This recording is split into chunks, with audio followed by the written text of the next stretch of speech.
The reality is AIDS has been the sixth leading cause of death in the United States among 15 to 24-year-olds since 1991. Most new HIV cases are transmitted through unprotected sex, and 1/3 of these cases are from contaminated needles.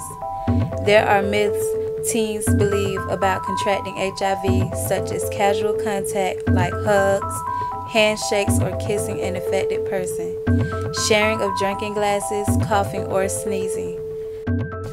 I think if I had sex with someone and I was HIV positive and I told them, I feel that they would be very upset and disappointed, because I know that's how I feel. Because you're not keeping it real if you let that happen. It's an estimate is that about 35 million people in the world have HIV infection, and it's about 1 million in the United States. The number who are getting new infections is about 5 million a year, and that's way too high. First of all, I would want my boys, I have two beautiful boys, Bruce and Brock, I would want them to abstain, okay, from sex completely until I believe they're ready.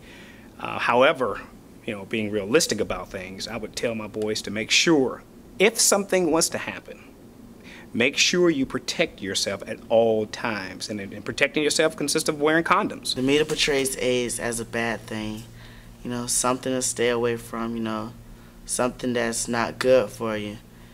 And it makes people like you and me more aware of the dangers and the causes of AIDS. And as we sit here right now and we do this documentary, we're making the world more aware of what AIDS can do to you. A number of medicines are available to treat HIV infection that can slow the onset of AIDS. However, if they are not taken and administered properly, the virus can quickly become resistant to the drugs. Many of the new medications that fight HIV infection are expensive. One of the major challenges facing individuals, families, communities, and nations is how to make these medications easily available to all that need them. If someone was born with HIV, it's not really their fault, but if someone caught it, they could have prevented that. When that is in fact the result, when we know that that is the result, it's a positive, then we want to give them that news as soon as they sit in the chair, and then we start formulating an action plan of where they go and get additional services for medicines, for additional counseling, for insurance. There's all kinds of issues that come up then for somebody who finds out that they are infected with HIV.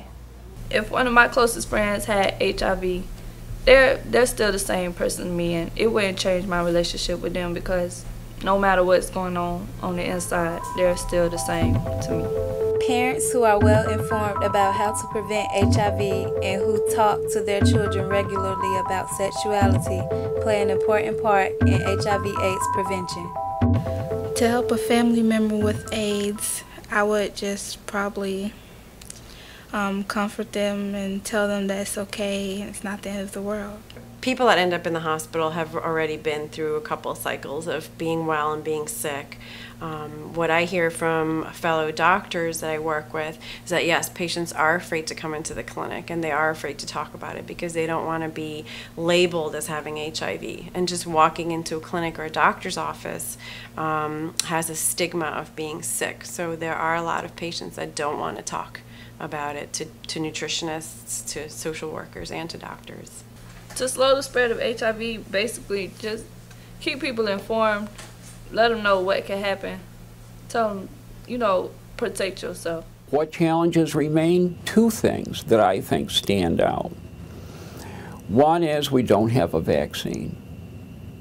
That's been very frustrating. Billions, not millions, billions of dollars have gone into developing a vaccine, and it just hasn't worked.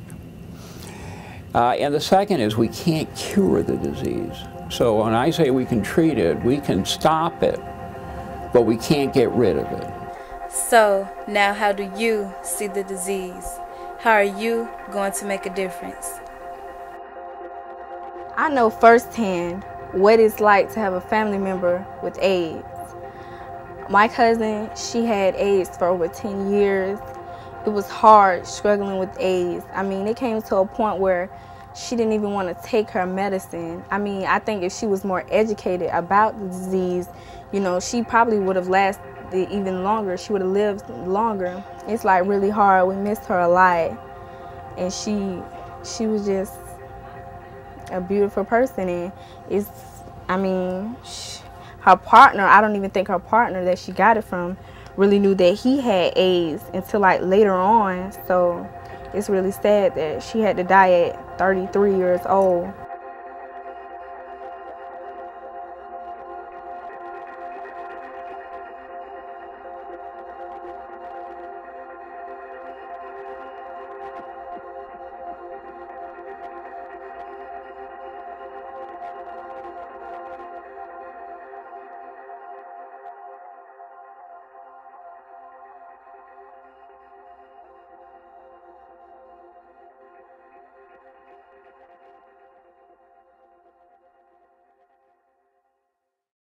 Bye.